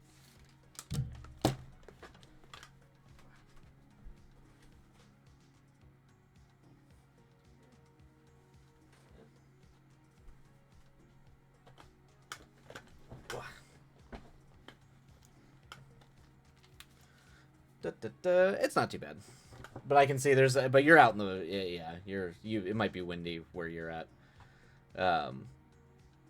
It just looks cloudy and rainy. I love gin. Oh no, not the pot. Oh boy. All right. Why don't we get started on our sprints? Let's get back to the words, everybody. Back to the words. Oh, actually. Hold on, I have to run another stupid ad. Man, they are just do not let me get away with it. Jeez. All right, we're gonna run ads and then we'll get started on our sprints.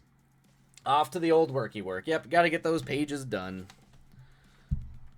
I'm being informed that apparently a screenwriter friend of mine was asking for directors for a script he wrote.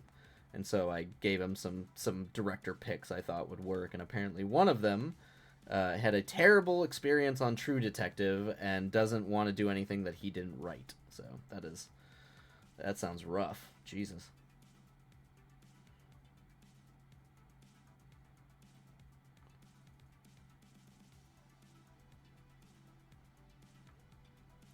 All right, there we go.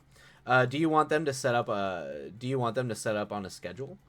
Oh, the ads. I kind of the reason is like because I've changed the timer to 40 minutes. It kind of throws the way I had it set up. So sometimes I have to like double run ads to be sure to get us like 40-50 minutes without it wanting an ad break.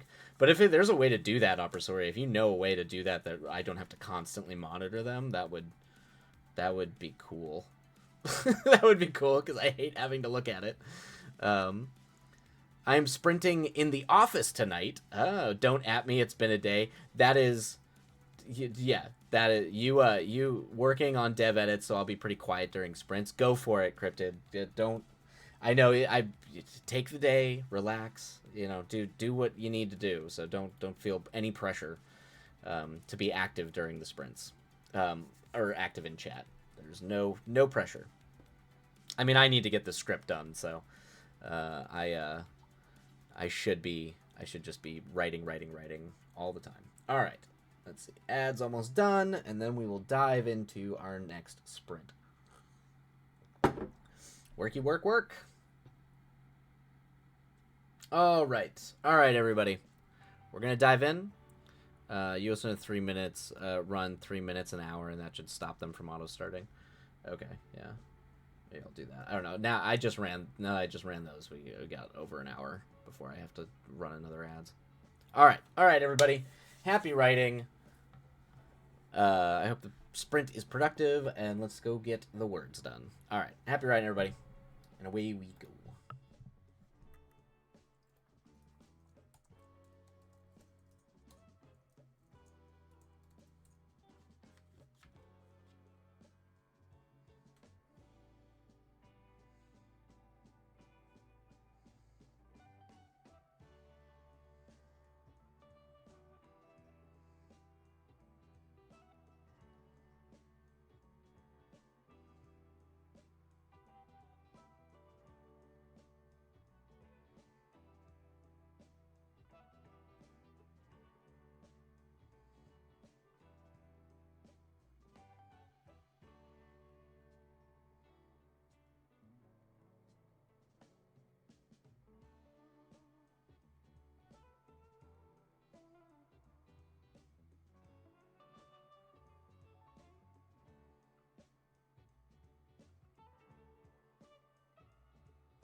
Alrighty. There we are, and that is the end of that sprint. We'll start the down timer.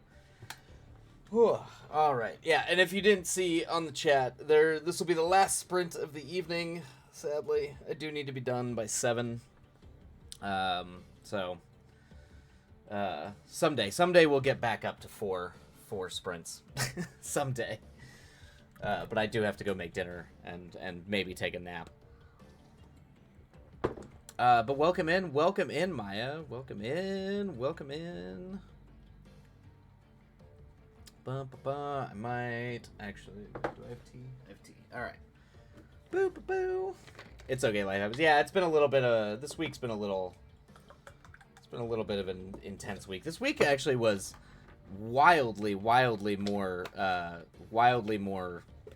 busier. I don't know. It was crazy busy. I was about to redeem a hydrate while you beat me to it. Yeah, for sure. Damn, okay, maybe. Yeah, for sure, Maya. Just drop it in when you pop in. You can also obviously drop it in the Discord too, and I'll read it and respond there. But if you want it like on, if you want it on like me to read it on stream, I kind of do that now just to try to not get too overwhelmed with it. Let's see here. Spam hydrate. Exactly. Spam the hydrate. I pushed some of my electro packs through the screen if I could. Yeah. Electrolyte packs. I need a little bit. Yeah, the tequila hurt me. So I definitely woke up and had to drink like one of those, what do you call them? Pedialytes or whatever. Have I gotten hit by bots today? They've been all over the... Oh, really? I've only had a couple of bots pop in. We did have one last week, or was it 2 weeks ago? There was one like 2 weeks ago that I think got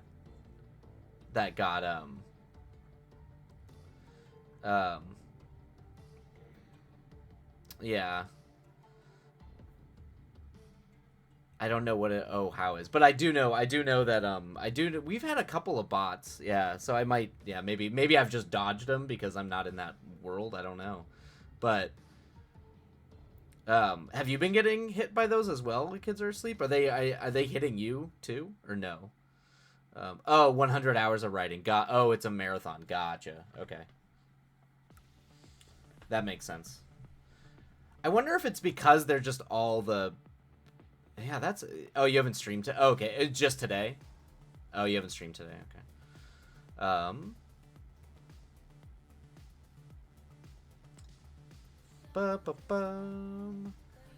We keep the liquid IV and none here for my silly bones. It helps for some reason. Oh, okay.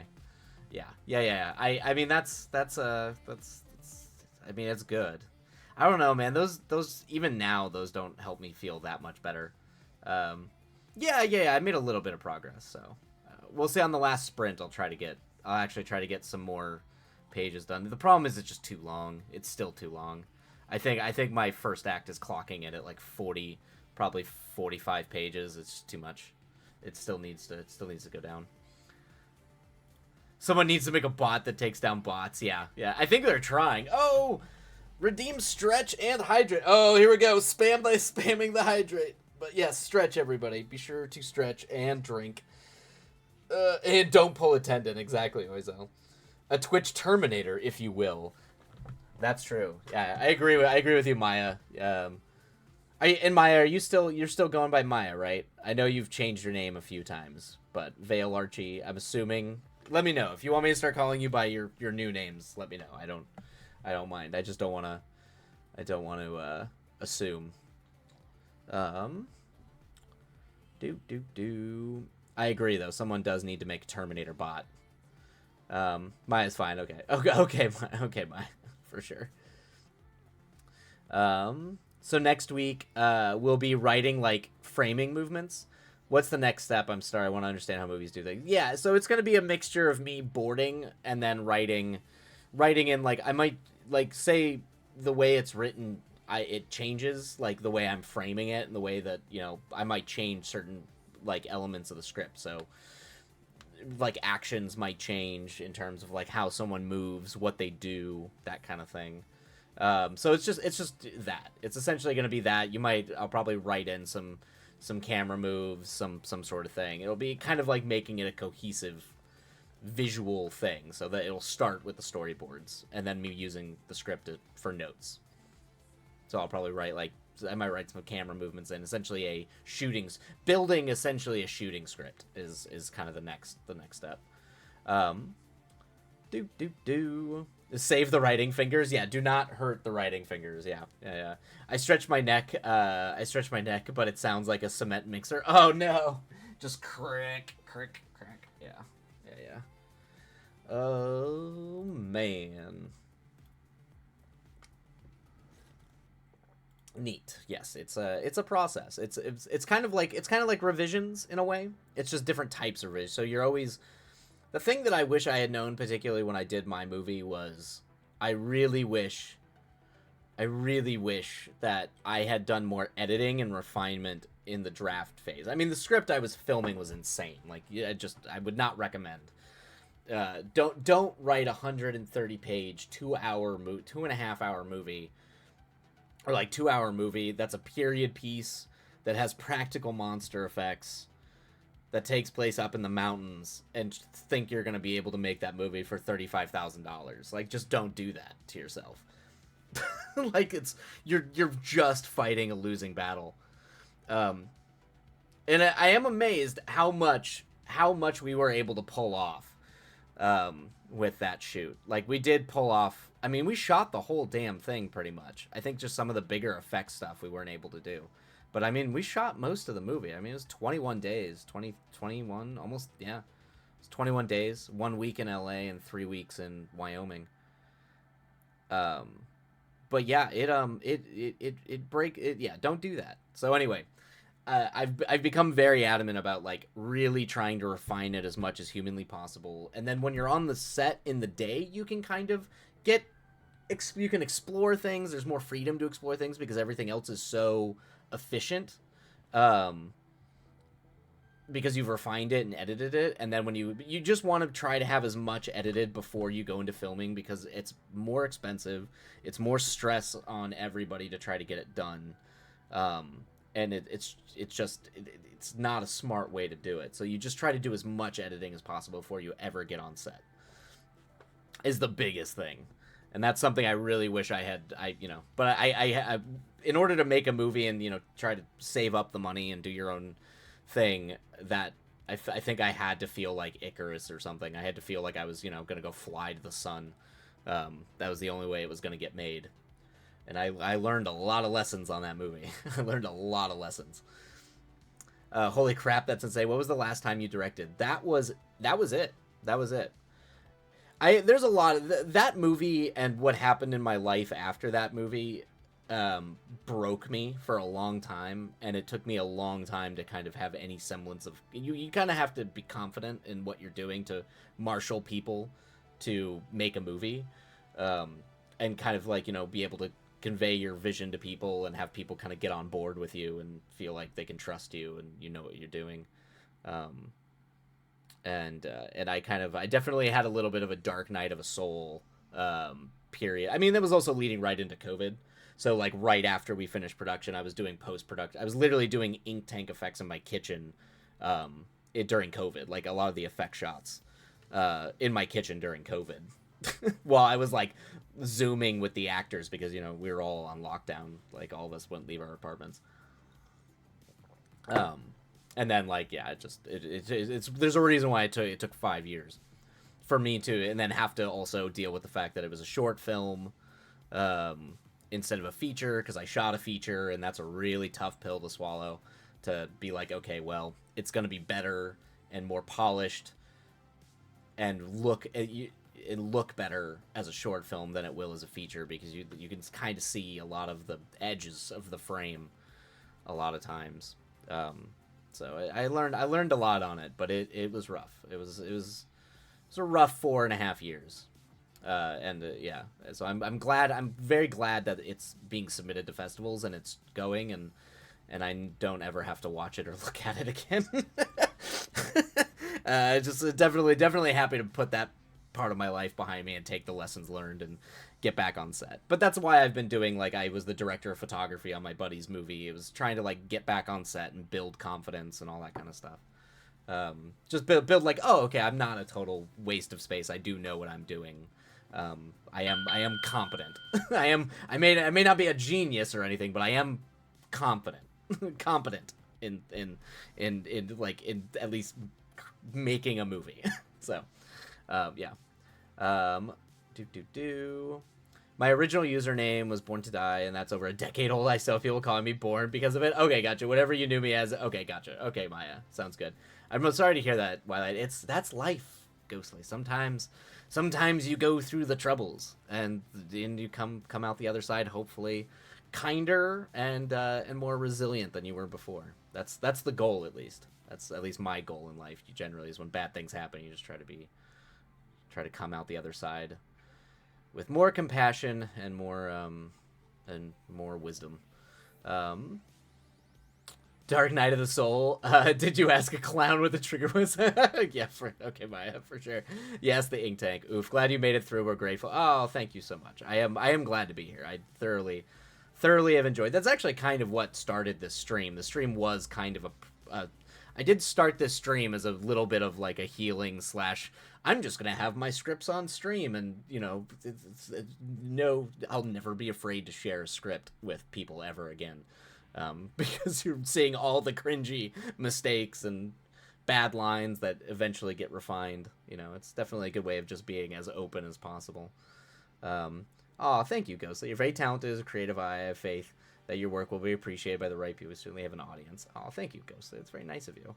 Oh man, that sounds like a crazy time. Dark Night of the Soul post-filming isn't fun, but I'm glad you get to reap the reward now. Yeah, hopefully. I really hope so. But thank you, Ghostly. That means the world. That's very kind of you to say. Competent and persistent is the key. Exactly. And it is the key. You just have to keep doing it. Come out on the other side happier. Yep, for sure. Yep. You're extremely smart and talented. Thank you, Krypton. Thank you. Oizel, I never saved anything for the swim back. There we go. Thank you, Oizel. Yes. I have lived my life by that quote, by the way.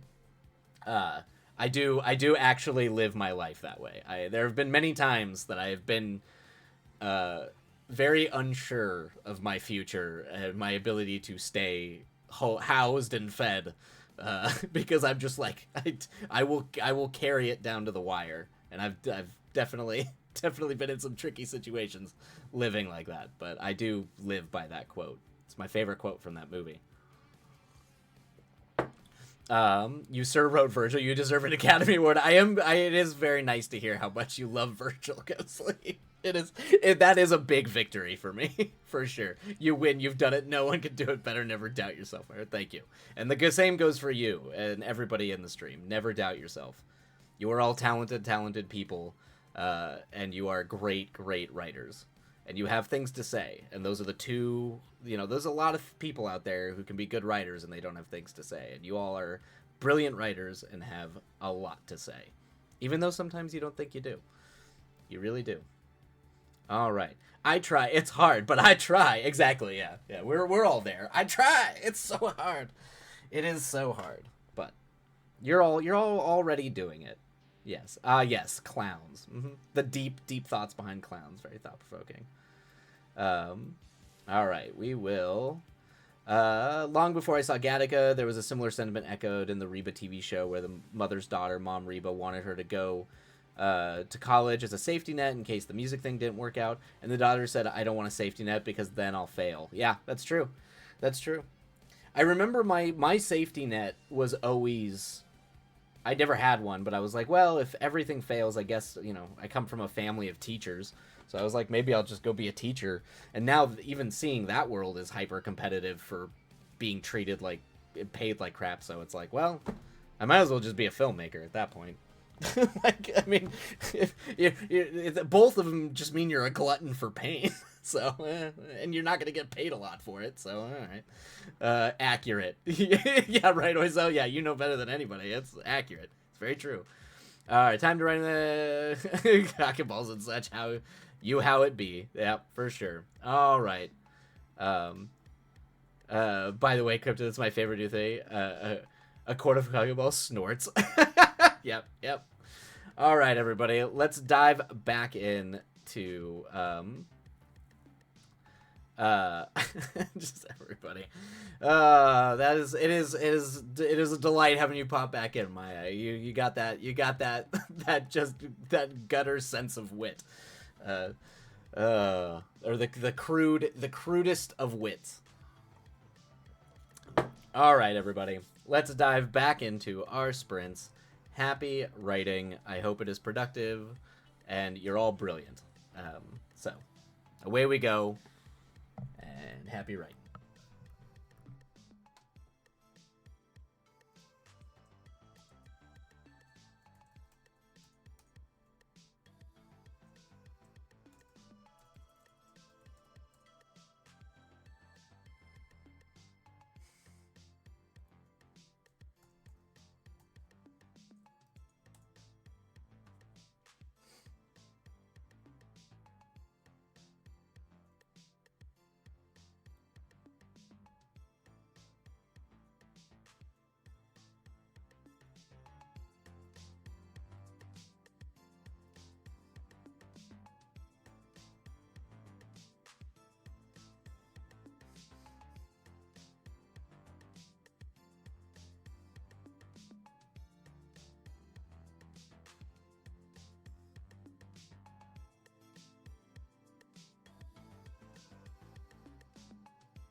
Oh, jeez.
Alrighty, everybody, and that is the end of that sprint. Bum, bum, bum. And sadly, that will be the last sprint of the evening. Bakken calls the antagonist is called Turgonon McHawk. That's a great... Oh my god, that's a fantastic, like... It's a fantastic, weird detective name. McHawk. You got the Irish detective vibe going. Alright, everybody. Well, yeah, oh, Tuganon. Yeah, Tuganon. Of course. Alright, but anyway, that will be the end of stream. Gotta run to D&D. It's been great, of course. Thank you so much, Ghostly. Have a lovely rest of your eve and weekend. And yeah, we'll pick back up next week. And I'm still figuring out plans for the weekend. I'm trying to figure out a good time for there to be a movie watch on the Discord. So keep an eye out on the Discord, and we'll try to figure something out. Maybe we'll do like a Big Lebowski movie night or something like that. So all right, everybody. Love you all. Take care of yourselves, and we'll catch you next time. We are going to go ahead and hello from Brazil. Blinktex, we're just now heading out, but welcome in, and hello. Welcome. We are going to go ahead and say hi to Lady Winter. So there we go. All right, everybody. No. Oh, God. Yeah, I got, yes, Maya. Got it. I got what you're trying to do there. All right. Take care, everybody. Love you all, and we'll see you next time.